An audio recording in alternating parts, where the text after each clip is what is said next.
Hello प्रिय छात्र, मेरे यूट्यूब चैनल विजय गुरु में आप लोग का स्वागत है। तो आज हम क्लास 10th का प्रश्नावली 4.3 का क्वेश्चन नंबर आपको बताने वाले हैं 10। तो अपने पास एनसीईआरटी की किताब जरूर रखें ताकि आप लोग की कोई समस्या ना हो। हालांकि मैंने 1 से लेकर 9 तक ऑलरेडी कंप्लीट करा चुके हैं। आज हम 10 क्वेश्चन नंबर बनाने वाले हैं। तो देखिए क्वेश्चन क्या कह रहा है। मैसूर और बेंगलोर के बीच के 132 किलोमीटर यात्रा करने में एक एक्सप्रेस रेलगाड़ी सवारी गाड़ी से 1 घंटा समय कम लेती है। यदि एक्सप्रेस रेलगाड़ी की औसत चाल सवारी गाड़ी की औसत चाल से 11 किलोमीटर प्रति घंटा अधिक हो तो दोनों रेलगाड़ियों की औसत चाल हमें ज्ञात करना है।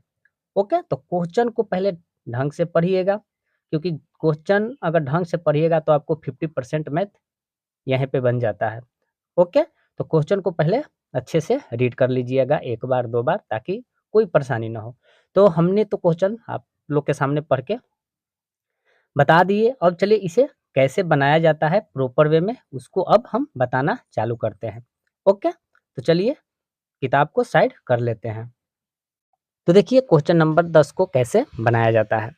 तो देखिए माना, यहाँ आपको कुछ लिखना पड़ता है स्टेटमेंट बच्चों, क्योंकि ये आपको वर्ड प्रॉब्लम समस्या है तो आपको इतना लिखना पड़ेगा। माना, माना कि सवारी गाड़ी की औसत चाल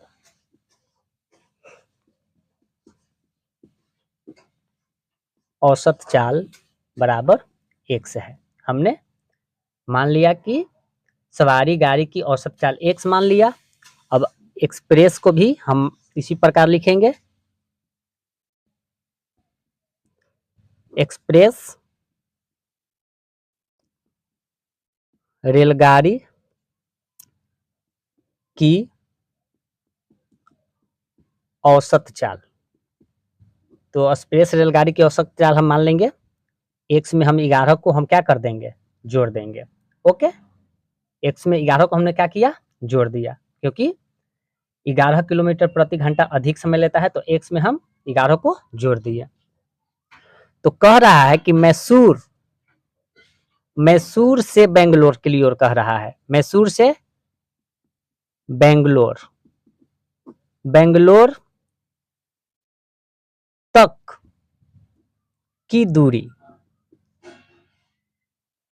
कितना दे रखा है, 132 किलोमीटर दे रखा है। ये आपको टोटल दूरी हमें दे रखा है 132 किलोमीटर। तो समय निकाल लेते हैं। तो समय का फॉर्मूला क्या होता है, समय बराबर जो होता है दूरी बटा क्या होता है, चाल होता है। ये आपको फॉर्मूला होता है। इसलिए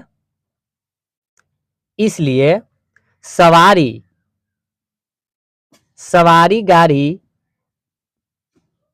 द्वारा लिया गया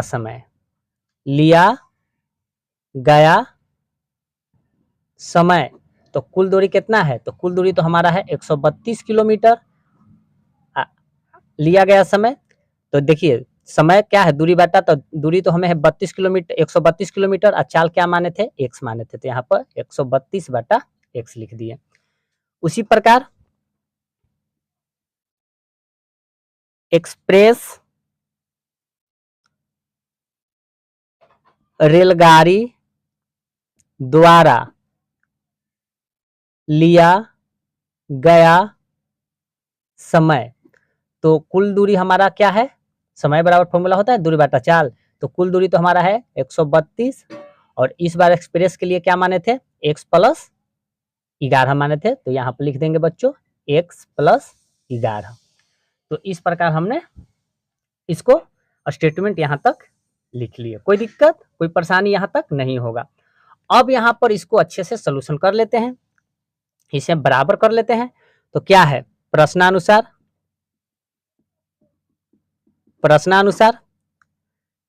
132 बटा एक्स बराबर 132 बटा ये x प्लस क्या हो जाएगा 11। इस प्रकार हम इसको बराबर करेंगे। अब क्वेश्चन पर बच्चों ध्यान देना है क्या, कि कहा गया है कि एक एक्सप्रेस रेलगाड़ी सवारी गाड़ी से 1 घंटा समय कम लेता है। 1 घंटा समय कम लेता है। फिर से देखिए क्वेश्चन है कि एक एक्सप्रेस रेलगाड़ी सवारी गाड़ी से 1 घंटा कम समय लेता है, यानी सवारी गाड़ी में हम एक को क्या कर देंगे बच्चों, घटा देंगे। तो ये तो एक्सप्रेस से हुआ, तो इस सवारी गाड़ी में हम एक को हम क्या कर देंगे, घटा देंगे। ओके, तो देखिए 132/x प्लस 132/x+11 है, तो बराबर की साइड आएगा तो क्या होगा, -132/x+11 हो जाएगा। अब बराबर -1 है तो बराबर को साइड जाएगा तो +1 हो जाएगा। ओके, इस प्रकार हम इसको लिख लिए, कोई दिक्कत नहीं। अब इसे हम लघुत्तम निकाल लेते हैं। तो x+11 का लघुत्तम क्या होगा, तो ये दोनों में गुना हो जाएगा, तो x कोष्ट x+11, इस प्रकार हमने कर लिया, कोई दिक्कत नहीं। अब कर लेते हैं, देखिए x से x खत्म हो जाएगा एक बार में, तो बच गया क्या, x+11। तो x+11 में अगर हम 132 से गुना करते हैं, तो देखिए 132 में 1 से गुना करेंगे तो क्या होगा, 132 x हो जाएगा, प्लस 132 में अगर हम 11 से गुना करते हैं, आप लोग को करके बता देते हैं ताकि आप लोग को कोई समस्या ना हो। देखिए हम साइड में कर लेते हैं, 132 में 11 से गुना करेंगे तो 2 3 1 2 3 1 2 5 4 1 यानी 1452 हो जाएगा। तो यहाँ पे लिखेंगे 1452। ओके, अब यहाँ पर देखिए x+11 में x+11 से भाग देंगे तो एक बार में होगा ना, तो यहाँ पर माइनस है पहले, तो माइनस लिख लेते हैं, कोई दिक्कत नहीं। तो एक बार में ही कर जाएगा, तो x में अगर 132 से गुना करेंगे तो वही होगा 132 x। हालांकि आप लोग तो ये जानते ही होंगे, भीम के जोड़ घटाव तो जानते ही होंगे, ऐसा कोई बात नहीं है, 8th-9th से ही आप ये सब जानते होंगे। अब बराबर क्या है, 1 है, तो 1 लिख लिया। तो देखिए प्लस 132x माइनस 132x ये कट जाएगा, कट गया तो बच गया क्या, 1452 बाटा, अब गुना कर लीजिए x में x है तो x² प्लस है प्लस, अब ये क्या, x में 11 से करेंगे तो क्या होगा, 11x हो जाएगा। अब बराबर क्या हो जाएगा, 1। ओके, कोई दिक्कत नहीं। अब यहाँ पर बच्चों क्रॉस मल्टीप्लाई करेंगे, नीचे इसका 1 लिख के, इसके नीचे कुछ भी नहीं तो 1 लिख लेते हैं। तो देखिए अब यहाँ पर x² में 1 से गुना करेंगे तो क्या आएगा, x² ही होगा, प्लस है प्लस, 11x में x 1 से गुना करेंगे तो 11x होगा, बराबर है बराबर। और 1452 में 1 से गुना करेंगे तो क्या होगा, 1452 में 1 से अगर हम गुना करेंगे तो क्या हो जाएगा, 1452 हो जाएगा। ओके, अब यहाँ पर थोड़ा साइड में कर लेते हैं, तो x² प्लस 11x प्लस का 1452 है तो बराबर की साइड आएगा तो माइनस का क्या हो जाएगा, 1452 हो जाएगा, कोई दिक्कत नहीं है। इक्वल टू क्या हो जाएगा, 0। अब ये मूल निकाल लेते हैं, तो पहले हम d निकालते हैं। तो d का फॉर्मूला क्या होता है बच्चों, तो d का फॉर्मूला जो होता है d बराबर b² माइनस 4ac होता है, ये फॉर्मूला होता है। ओके, तो देखिए बच्चों इसे हम a बोलते हैं, इसे बोला जाता है b और इसे बोला जाता है c। कहे तो द्विघात समीकरण का व्यापक रूप इस फॉर्म में होता है। देखिए द्विघात समीकरण का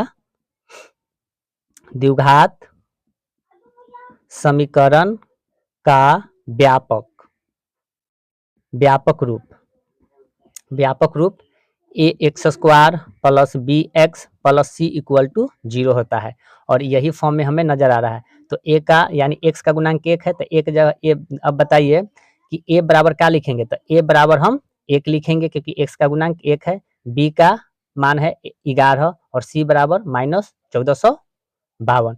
तो यहाँ पर पुट कर लेंगे बच्चों, d इक्वल टू b का मान, देखिए b का मान 11 है तो यहाँ पर 11 लिख लेंगे, इसका स्क्वायर है तो स्क्वायर किए, माइनस है माइनस, 4 है 4, गुने 1 का मान क्या है 1 है तो यहाँ पर 1 लिख लेंगे, और फिर गुना, और c का मान क्या है माइनस का 1400 क्या है 52, तो यहाँ पर 1452 लिख लिए, कोई दिक्कत नहीं। तो d इक्वल टू 11 में 11 से गुना करेंगे तो 121 हो जाएगा, 121 होगा। अब माइनस माइनस प्लस हो जाएगा।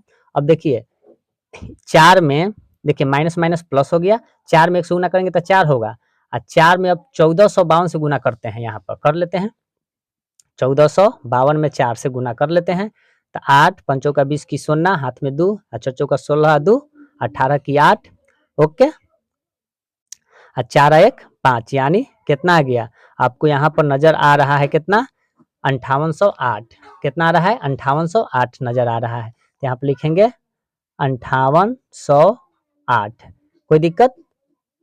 अब यहाँ पर जोड़ देंगे, तो 5808 में 121 को जोड़ते हैं, तो यहाँ पर 5808 में अगर हम 121 को जोड़ते हैं तो 9 2 9 क्या हो जाएगा 5, यानी 5929 हो जाएगा। तो यानी हम लिख देंगे यहाँ पर d बराबर 5929 आ गया, ये हमारा d का मान आया, यानी d बराबर क्या आ गया 5929 आया। ओके, अब हम मूल निकाल लेते हैं द्विघात सूत्र से। तो देखो बच्चों, अब हम यहाँ पर आप लोग के सामने मूल निकाल के बता देते हैं ताकि कोई समस्या ना हो। तो यहाँ पर लिखेंगे द्विघात सूत्र से, तो द्विघात सूत्र से मूल का फॉर्मूला क्या होता है, minus B plus minus root under क्या होता है डी बटा 2a होता है। एक फॉर्मूला होता है ये भी, minus B plus minus root under B square minus 4a c बटा 2a, यही होता है। तो देखिए बच्चों, हम डायरेक्ट ये वाला मान रखेंगे, क्योंकि देखिए इसका ही हम तोड़े हैं। तो देखिए बी स्क्वायर माइनस 4ac, तब बी स्क्वायर माइनस 4ac का मान तो आया है 5929, तो डायरेक्ट हम ये वाला सूत्र पर अप्लाई करेंगे। आप चाहे तो कोई भी सूत्र का उपयोग कर सकते हैं, ये और ये कोई भी कर सकते हैं, कोई दिक्कत नहीं होगा। ओके, तो अब यहाँ पर बच्चों लिखेंगे माइनस बी, तब बी का मान खोजिए। तो बी का मान हमें कहाँ नजर आ रहा है, तो देखिए बी का मान यहाँ पर नजर आ रहा है, क्या है 11 है, तो यहाँ लिखेंगे 11 प्लस माइनस रूट अंडर, और डी बराबर क्या आया है, तो देखो यहाँ पर डी बराबर 5929 है, तो यहाँ पर लिखेंगे 5929, अब बाटा 2 है 2, गुने ए का मान क्या है, तो ए का मान यहाँ पर बच्चों एक छिपा हुआ रहता है, देखिए यहाँ पर एक छिपा हुआ रहता है, x का गुणांक एक छिपा हुआ रहता है, तो यहाँ पर हम एक लिख लेंगे, कोई दिक्कत नहीं हुआ। अब देखिए माइनस 11 प्लस माइनस, अब देखिए 5929 का वर्गमूल कितना होता है, आपको वर्गमूल निकालना आना चाहिए। तो 5929 का वर्गमूल 77 होता है, यानी 77 होता है। अब बाटा 2 में 1 से गुना करेंगे तो 2 होगा। ओके, अब यहाँ बच्चों क्या करेंगे, अब देखिए यहाँ पर, अब ये हमारा है प्लस माइनस, तो एक बार प्लस के चिन्ह ले लेंगे, तो यहाँ पर लिखेंगे प्लस चिन्ह,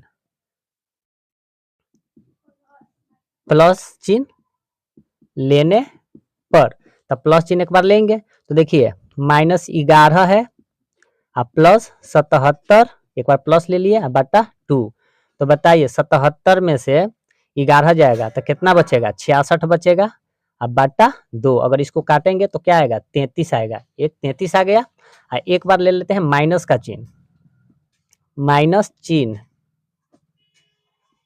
लेने पर, तो एक बार माइनस लेते हैं, तो माइनस 11 माइनस 77 बटा 2, तो क्या हो जाएगा माइनस माइनस माइनस भी जुड़ता है, तो क्या होगा 7 1 8 है, 7 1 8 है, यानी माइनस 88 बटा 2, अगर इसको काटेंगे तो माइनस 44 आएगा।